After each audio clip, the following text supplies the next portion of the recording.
Hi Neil, how are you? I'm very good, Gary. Good to see you. How you doing? I'm very well. What have you been up to? Well, bits and pieces, really. Saturday, we went to see a folk singer called Hannah Scott, which was interesting because not only had I never heard of her before, she's a recommendation from Mrs. Smith. We also went in the afternoon. It was an afternoon gig at Band on the Wall in Manchester, and it was odd at first, I have to say. Not just because it was the afternoon, we were sat down all very politely around these little tables, but there's only about 10 of us who were there, and I was genuinely feeling really sorry for her. I thought even when I was at university, the band I was in had more people than 10 most times, would come and watch us, and I thought this is going to be terrible for her, but actually the room filled up, but she was terrific. There was just her. She played with an acoustic, or sometimes with an electric piano, and they were great, really personal songs, great melodies. She's got a fantastic voice. And at the end, I think one of the beauty of those small gigs is she sort of was there just to sell her own merchandise, and I bought a copy of her new album, which comes out on Friday, Absence of Thought, and I have had a listen to it. It's great. There's a band with her on this, but it's absolutely brilliant. So yeah, certainly recommend people look out for Hannah Scott, definitely. Gosh, right, I'll look out for that, Neil. Yeah. Good recommendation. Yeah. And I like the sound of daytime gigs. That appeals to me. It does, and you get to a certain age, and it's just a bit easier, isn't it, as well? Yeah. And you're leaving in the daylight. You can have a drink afterwards, and then go home, and still have time to watch the 6 o'clock news or get final score or something like that, and then posh off to bed. It's I think I've tried that concept with clubs, haven't they? Kind of nightclubs, but in the daytime, and that worked quite well. yeah. Although that's more of a disconnect. I think I might not that I've been to a nightclub for about 25 years, but I would find that a bit harder. Maybe I don't know. Maybe it's just one's association with nightclubs or why we went there. Maybe different these days, Neil. Very, very different. Yeah. I think last time a club was probably with you, Gary. Oh, it was probably. It was, yeah. Yeah. I just remember falling over on the dance floor, and I'll probably leave it at that. Yeah. I don't want to talk about what we saw on the way out. Absolutely not. No. Some sites. Yeah. Anyway, we're here today to talk about a vinyl club session of the past, an archive session, as you were. Yeah, and this is going to be really interesting, I think, because we've got 9 years of archives that we can prattle on about if we want, but they've all had these particular themes. And again, if we're trying to get people to go away and maybe listen to some of these songs themselves, then I suppose it just exposes them to a greater range of tracks as well. And there've been some fantastic themes as well, as we've said previously. So yeah, looking forward to this one.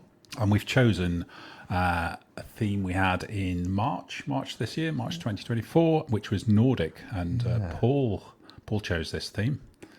Yeah, and I think we had to... It was a surprise we hadn't done that before. We'd done other countries and regions before. I was surprised we hadn't done this. And I think obviously we had to define our terms, what we meant by Nordic at first, because I know we're very particular about our rules, aren't we? We are. Though we do try and leave it to interpretation on the themes, but there's always some discussion in the background, just... Yeah, I don't think we've ever turned down a record, have we? There's been some close shaves, hasn't there? Yeah, we won't name names. No. It's just not what we are. No. But no, I think we all hit the criteria on this one, and it was a great night. Yes, a bit of a break from tradition in terms of location as well on this one. It was, because it was held in it's normally held in a basement at your house. Yeah. This was actually held in a front room, as in above ground, Yeah. at Matthew's house. Yes. As well. Yeah, Matthew kindly volunteered to host this one, so there's a bit of pressure on Matthew. There was a lot of pressure. I think he did a fine job. Fine job. He did. And I had a bit of turntable envy on the evening. Yeah. So Matthew has his late father's turntable, which is a transcriptor Saturn. Well remembered. Yeah. I just remember it as being, I think the last time I'd seen something like that was when I was watching Clockwork Orange or something from the early 70s as well, but it looked a fantastic piece of kit, and it sounded great as well. Yeah, it had got that cool factor, as you say, featured in Clockwork Orange. Though I did find out afterwards that it appeared in a Kellogg's advert Did as it? well. Yeah, so it reduced that cool factor a little bit. I'm not sure how it ended up in it. Maybe we need to fact check that one. Or cornflakes? Who knows? Probably. Okay. And I think it also featured in an episode of Heartbeat. Okay. Yeah. Okay. I've done my research on this. Crikey, I you've was been that envious. digging of this. deep. Yeah. Yeah.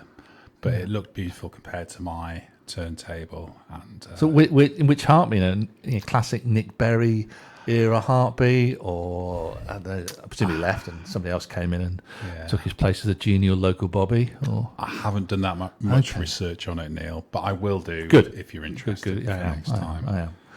You are. Yeah. Maybe people could comment on the comment section on which episode of Heartbeat it was. Be fascinated to find Maybe out. Matthew knows himself. Yeah. So, shall we get going then? So, yes, just to explain to the viewers what format we're going to use for these archive sessions, because we're not going to cover every selection in detail. We're going to look at our selections, aren't we? And then we're going to choose one other selection from somebody else to talk about as well. Yes. So I'm going to go first on this one, aren't I? So my first selection was a track by Trent Muller. The track was called Take Me Into Your Skin from The Last Resort of 2006. I brought this on. It's a triple vinyl, this. So this wasn't the original vinyl release. I think the original vinyl didn't include all the tracks, but this one covers the full album, full set of tracks on there. So it's his debut album. He released a whole bunch of singles prior to this album that did really well, and then this came out. It's had rave reviews. Some say a modern electronic classic. Might not go that far, but I love the album. A mixture of house and down tempo. Yeah, what did you think of it? Yeah, I really liked it. I mean, that sort of electro pop stroke electro house is something I absolutely love, and obviously I don't know if he's the most prominent Danish producer DJ out there, but I thought it was a great track actually. And I think what was good about it is that sometimes if we think about Nordic music, there is a temptation to think about something particularly angular or maybe sparse in its tone, but I think this wasn't at all. Actually, this was a nice little counter. I mean, there's another example that we're going to come to later as well, which illustrates that. But actually, it was great. I think for sort of challenging some of those perceptions and misconceptions about Nordic music and what it involves. And they're not all sat in the dark, writing miserable songs. Clearly, clearly not. No. I mean, he's one of those artists that I haven't. Although he's releasing new material, in fact, I think last month he released a new album. I haven't really explored it, and I don't know why. I find myself doing this a bit more now, especially when the debut album is so good. I don't stay loyal to the artist, and I in the past I perhaps would have done that, but I don't know why that is now. Whether it's because there's just so much easier access to music that I want to explore rather than follow an artist. I don't know. Do you have that? Exactly the same. I think it's probably true of a lot of people. That certainly, if I think back to when I bought records pre-streaming, I would invest in them and I'd want to collect everything about them, no matter if the album was any good or not. I did stop at one point. I was, I'm going to say this publicly. I was slightly obsessed about Dire Straits as a teenager, and Brothers in Arms was the first album I bought, but then took back and gave it away. That was a point when I realised that maybe just investing wholly in an artist wasn't the best thing to do, and I should probably apply my critical faculties to every album, irrespective of who they were. But broadly, that's true. Yeah, you'd try and buy as much as you could. You certainly, if you like the first one, you'd buy the second one. And I think it's a combination of things that have moved us away from that. One, that there's so much more music readily available. I mean, that's a cliched point. But also, I think we've probably decided to apply our critical faculties more readily and actually say, look, there's an artist really. They've got to justify us buying it, records, CDs, they're not cheap. So they've got to be able to justify us spending that money. on everything that they've got. So I think that's certainly something that applies to me at the moment. Although it's easier for us to dip into albums rather than just invest in the whole album. Although I hate myself whenever I do that. I still obviously love the album as a concept. Yeah. I think in this particular case with Trent Moller, not that I've listened to much of his material after this, I don't think it never quite reached the heights of this anyway. I know that his live band and touring is going strong. He's very good live. How big's his band? I don't know. But he has got quite a few live positions, and there are some acoustic instruments on the track I chose. I think the drums are acoustic and the bass. But he has brought more of a live element to it now, which is interesting. While we're talking about this electronic music vinyl club, I guess we don't play too much electronic, and I always struggle a little bit with electronic music because I worry that as a group listening genre, it sometimes might not excite people, especially with its repetition. And if I'm going to choose something electronic, it needs to have a bit of, oomph factor to it, which kind of limits maybe the choice I've got. Do you have that playing on your mind a little bit? I don't actually, because I think the range of music that we tend to bring is very broad, as it is, and it isn't just a question we're sort of sat in the basement listening to up-tempo bangers all the time. I think there's some music we have which is very Spartan, which is more mood generated, and there's some great examples. Obviously, John, Hopkins, the like, they're fantastic, and that we've had before in this genre. So no, and I'm always interested in when you're doing slightly different things with different instruments as well. And I love Tangerine Dream when I was younger, and I've got quite a lot of their stuff as well. And theirs is electronic, but their albums are all very, very different as well. So even within that, I think we see something that's certainly not formulaic as well. And when it does become formulaic, then I think then it ceases to become interesting anyway. And I think everyone has a mindset to bring something that is interesting, no matter what the form of music it actually is. So no, electronic isn't something I worry about bringing. At all, actually. I think you've just given me the green light, Neil, to bring along some dub techno next time. Yeah, well, actually, there is some of that we've not had. I mean, I don't think I've had any drill. No.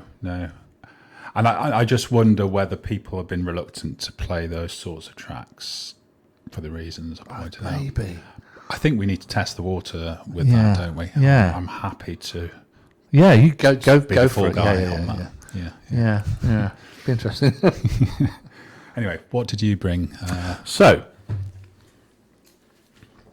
this was one of those evenings where I wanted to do a bit of research and bring something that I didn't otherwise have. And again, try and find one of those artists that maybe people weren't familiar with. And I spent quite an enjoyable morning just Googling different sort of artists from that sort of Nordic part of the world. And there were two words that grabbed me that led me to this particular artist. And those two words were Danish Beatles. I thought, okay, this is something I have to explore. So I got this album by Gasoline. My Danish isn't that hot these days, but good det nugget. I don't know if you can translate that, Gary. I can't. We'll talk about that later, though. Maybe the translation. Okay. Yeah. Well, we're going to argue over it, or no? I only got this album of theirs, and I would say first of all that the description as being the Danish Beatles is a bit of a stretch. I think it's based on the fact that they split at the height of their success. Several of them had high-profile solo careers in Denmark, and that each album supposedly represented a landmark of itself, and it was varied in style. Now, they formed late 1960s in Denmark. The first few singles were in English, but with very, very strange titles like Child of the Institution, or it's Sally Slinky. So the rest of the English speaking music world is dealing with hard rock or prog or hippiedom, and these come out with child names for songs. So they dropped that first album, and most of their others, but not all, were recorded in Danish, but with some high profile English-speaking producers. So Roy Thomas Baker, who did Queen and loads of other artists, he produced most of their albums. This one came out in 1977, and they wanted to reflect what was happening elsewhere, and punk and new wave. So they thought they'd have a go at something a bit heavier. They had got a different producer in, and it's not that punky an album, although the track that I produced is a bit heavy with guitars, and it's an interesting one because it starts off, and I'll just bring it out here. The track is called Det bedste til mig og mine venner, which is, I think, something along the lines of we spend time with our friends, or something fairly inane like that. And it starts off with a piano piece, which is very similar to the Carly Simon James Bond theme for Is It For Your Eyes Only? Nobody Does It Better, the Marvin Hamlish thing. And then it pauses, and then it goes into quite a sort of cool, sort of guitar-driven song. It's a great song, actually. I really enjoyed it. It's the best one on the album by a mile. It's an interesting one because you just look at the cover. I mean, that's an interesting image to put on the cover. I mean, none of them are chaps who you think, my gosh, they're all lookers. Certainly the guy in the front isn't. But I really enjoyed the track. So it's the best one on the album. It's quite an odd album, really. It was the penultimate one they brought out, and they split up a year later in 1978. I don't know, what was your thoughts on it, if you remember it?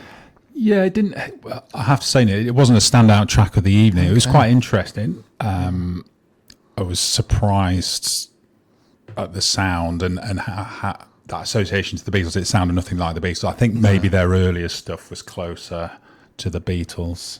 But it's interesting how they started off in English, singing in English, then switched to Danish, and I think then they tried to break the international market again, and got nowhere with even after that switch back to English. Yeah, I think the last album was recorded in English. Yeah, I think one of the reasons for splitting up was that they just hadn't been able to break that international market at all. I just thought, well, that's it. We'll go solo after this point. Yeah, I think they have subsequently done some reformations, but for those who are still alive. But apparently Denmark's biggest ever band. Yeah, I'm astonished. Not that they're bad in any way, but the fact I've never heard of them, and it just shows how much we know about Danish music. I suppose it touches on a broader point that most popular music is very Anglo-centric, isn't it? Even if you're a European artist, you realise if you really want to break out, you've got to sing in English. You have to do that if you want an English hit. Falco and Austrian, had lots of albums singing in German, but it's the one that he has where he sings a chorus in English that makes him a star briefly. And there are other artists that you could point to, as we're going to have a look at later as well, who realise that to sing in English is the way forward, which is sad a little bit in a way, isn't it, as well? That I know there's big debates in lots of countries, in Germany and France especially, about how their languages are becoming anglicised, and if through popular culture that's exacerbated, well, that's a bit of a shame for their national culture and language, isn't it, as well? Yeah.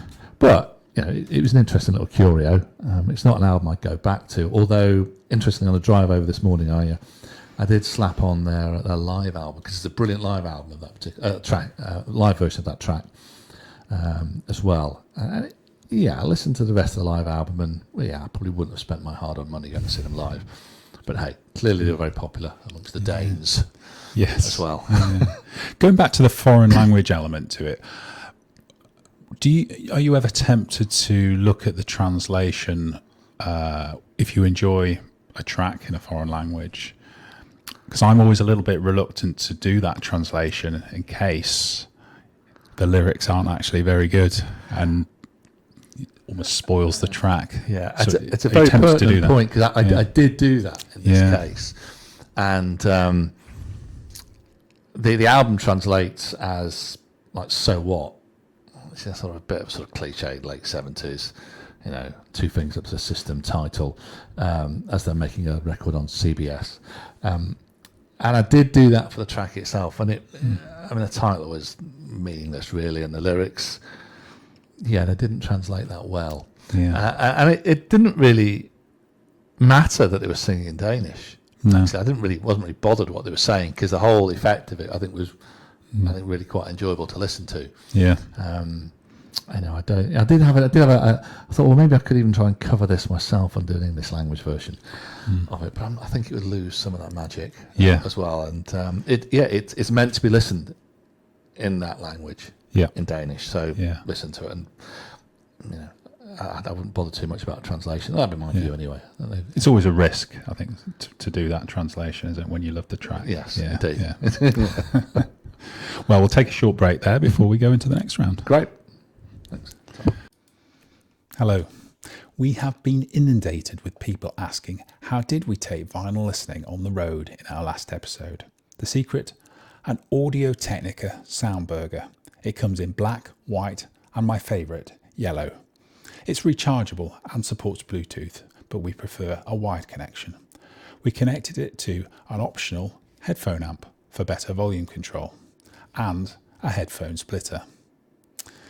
Links to all the products in the show notes below. It's so easy to set up. Just watch this.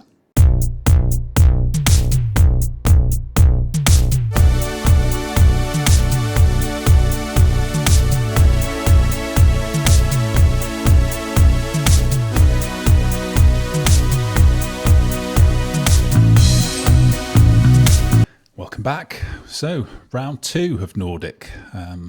Shall I go first, Neil? Yeah, please do, Gary. Yeah, okay. Please do.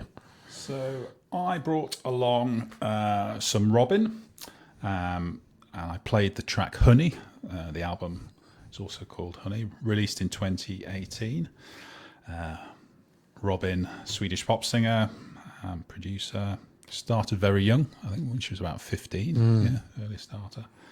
I would have preferred to play something from her Body Talk. I think she did the trilogy, didn't she? And there was that great anthem on there, Dancing on My Own, which was an absolute classic. If we ever have an anthems theme, it's brilliant. I will invest in the vinyl on that, however expensive it is. Love this album. That was one of the standout tracks. Really like Robin. She has featured before once. If you remember, I brought a Nena Cherry. Yes, of course. She was on that, which was good. But how did you? I really like Robin, and it was not my favourite of her tracks, but I really like it. And I'm still struck by the performance she gave on Jules Holland's Later a few years ago, when she did Every Heartbeat with a sort of full band as well, and it just built up and built up, and it was a great song, and it was a fantastic version of that. She's a fantastic songwriter, got a great voice, and I like the song. It's not as dramatic as some of her other ones, actually. I think that's why I think she's really a strength. Even like Dancing on My Own, Every Heartbeat, there's a real sense of drama to them as well. I think this is a really good pop song. And she's an interesting artist because she's not that prolific. I think there've been 4 or 5 years between this and a previous album. Yeah, it might be longer. Yeah, it's quite a big gap. And I think that is her most recent album as such, isn't it, as well? Yeah, but she has been doing lots of collaborations, and the most recent one, to my knowledge, is with Charlie XCX. Wow, I didn't know that. Yeah, on her recent Brat Remix album. As you can see, it's, let's say, a quite revealing cover. I think, there's all sorts going on in there. I wanted to address something head on in this podcast I think it's about time. Yeah, before there's a bit of a complaint made about me, but I for some reason I bring a disproportionate number of albums with covers featuring semi-naked women, and I don't do this intentionally, I mean, those sorts of covers have been around since the 60s. Indeed, It's not indeed, not a new thing, yeah, and there are lots of them. Yeah, but like I have, first Hendrix album, you know. yeah. I just seem to have a knack of choosing something with that on the subject. It has been noted, Gary, and you know we've had a separate meeting around cancellations, warnings, other appropriate sanctions, but these are filed away. There is a there is. I won't say it's a pattern, but yeah, it has been noted. It has been noted. Yeah, and I'm a little embarrassed about it, to be honest. As I say, it's not intentional. It's not in any way objectification. No. It's purely coincidence that the album, the music's fantastic, but the album cover, you know, we've learned to live with it within Vinyl Club. We have, yeah. But I didn't want viewers to think we're all adults. I didn't want viewers to get the wrong idea, so it's best we get this in the open now. Indeed. We don't get cancelled this early on, do we? No, absolutely not. Yeah, but maybe there's a theme there for future. No, there isn't. Anyway, what did you choose next? Well, I chose. Interesting, you mentioned about Robin starting her career very early. I chose the debut album by a Swedish sextet from Gothenburg, Agent Blur, or Agent Blue, for those of you who don't speak Swedish. And I came across this through a vinyl subscription, which I was bought for my birthday one year, and they would send an album and a 12-inch every month. And it was a bit hit and miss, as you'd expect, but there was some really, really interesting, some great choices that came along, actually, as part of this. And this was one of the ones that I was sent.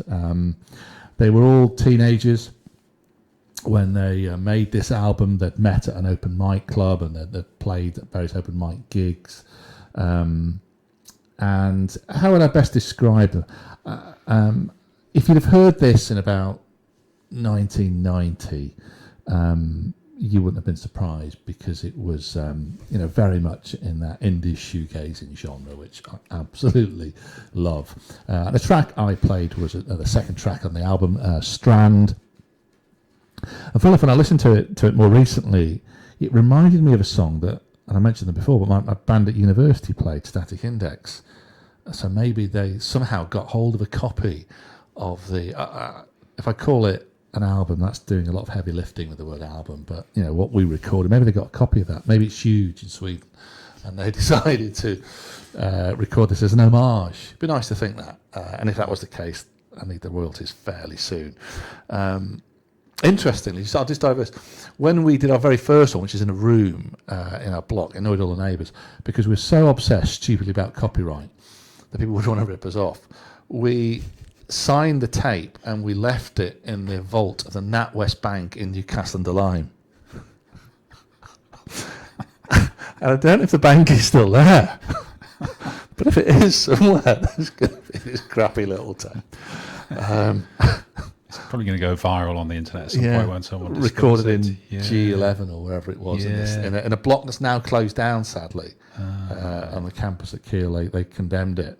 We're still waiting for the blue plaque to emerge. So anyway, back to this track. It's a really good album. They're all of a muchness. They're all within that sort of shoegazing genre. And there's a certain naivety to it, which I really like as well. Innocence, they're just doing what they enjoy playing without worrying whether it's cool or not. Again, not hugely prolific. They probably had to, I don't know, finish their Swedish equivalent of A-levels or whatever they will be. Had to come out last year. They're not toured over here, I don't think, which is a shame. I'd quite like to see them, actually. But it's it's an album I really enjoyed, and I think that's one of my favourite tracks on the album. I don't know, what was your take on it? Well, if there was ever a track that you were going to play tonight, and it's right up your street, isn't it? That shoegazy feel to it. Nothing to dislike about it, really. Very easy listening. Easy listening in a nice way. But I liked it. Yeah, it's not going to stand out. You know, it's nothing hugely original. And if you put it in next to My Bloody Valentine, Ride, Slow Dive, Chapter House, etc., it probably isn't going to stand up that well. The band that I'd be intrigued to see how they develop over time, actually. But yeah, it's now well worth checking out though. Agent Blue. Apparently, Agent Blue, and I didn't know this, is a form of arsenic. Is it really? Yeah. Interesting. And I wondered then if there is an indirect or maybe direct influence from REM, of course, who did Orange Crush, the song on Green. Yeah. And of course, Orange Crush is based on, it's about Agent Orange, which the Americans used to defoliate areas of grassland in Vietnam. During the Vietnam War. I don't know. Anyway, it's a little bit of history for us. Yeah. Throw that in there. So we're going to have a little chat about one of Steve's choices. I mean, there's a bit of a link to REM on this because Husker Du, he chose Find Me from the album Flip Your Wig, which is 1985. Husker Du and REM were kind of those two American bands that kind of college indie rock type bands came out at the same time, though REM probably made it bigger than Husker Du, would you say? Well, the interesting thing is, of course, REM went to get a major record label, wasn't it, with Warner's, wasn't it, I think.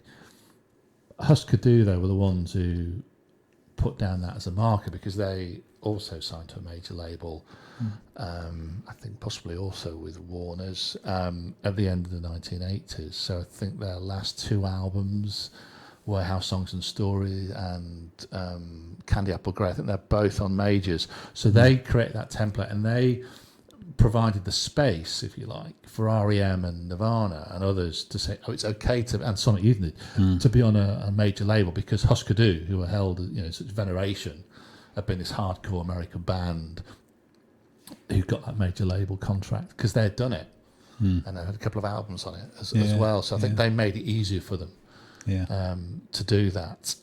This isn't though. This is still on SST, which is the sort of label they're on for a long time. And before we get into the album, Flip Your Wig. Any idea why it's called Flip Your Wig? I don't. In fact, I know very little about Husker Du, so I'm hoping you're going to try and sell them to me so I can delve into it. But tell me about the title. So the album, first of all, is called Flip Your Wig, and it's named after, I'm disappointed you don't know this actually, a 1964 American board game called Flip Your Wig that was about the Beatles. We talked about the Danish Beatles before, and they named this album after this. If you look on eBay now for that original version, you're going to have to pay about £200 for it. But if you look on some rating and review sites of the game, it gets hammered. So it's probably worth keeping that £200 in your pocket. I really like Husker Du. I've seen Bob Mould play solo and with his band, Sugar and his Bob Mould trio a few times. I think he's a brilliant songwriter. A fantastic band, obviously. Alongside Bob Mould, you've got Grant Hart on drums, who's also a songwriter. And the bassist Greg Norton, who I think got quite lucky being in this band with two phenomenal musical talents. The title Flip Your Wig is deliberate because they were all massive Beatles fans. They were sort of stalwarts, pioneers of the American hardcore scene, but they are Beatles nuts. And this is in some ways a punk Beatles album. The track that was played, Find Me, is how I would best describe it. Probably a sort of psychedelic pop punk, really. Some interesting chord patterns and drone sounds. Lyrically, that could have been off any album in the late 60s as well.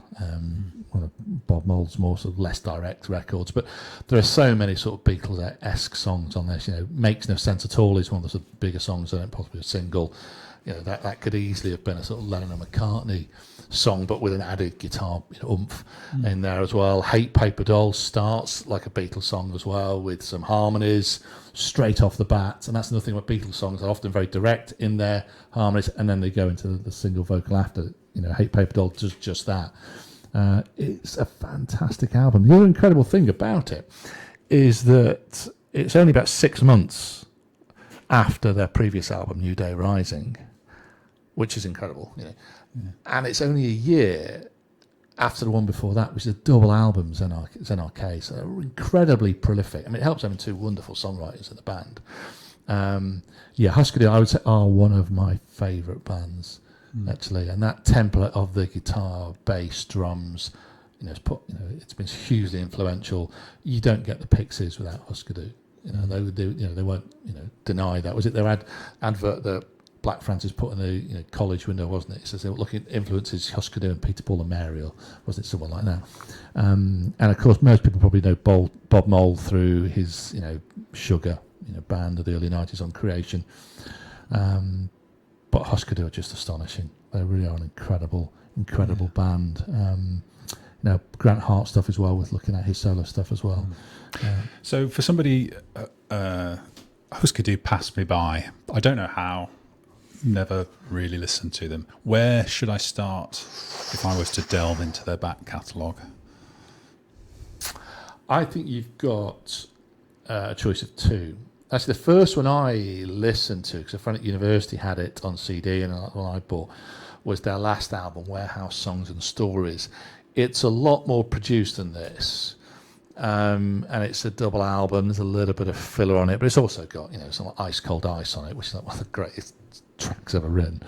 So I think that's a good starting point. It's quite accessible, I would say.